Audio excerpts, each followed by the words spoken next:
So in today's video, I'm gonna show you or give you the review of the Temu Bluetooth headphones and are they really worth it for your money.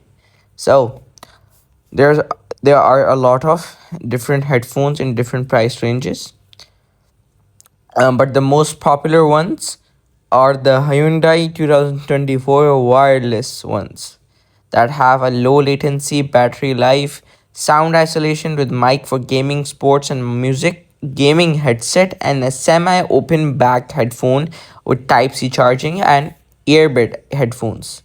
So, the reviews are an average that they have taken out of 5,000 reviews. That comes out of 4.7, and all the reviews are so good. And they say that these headphones are worth the money and you should buy them.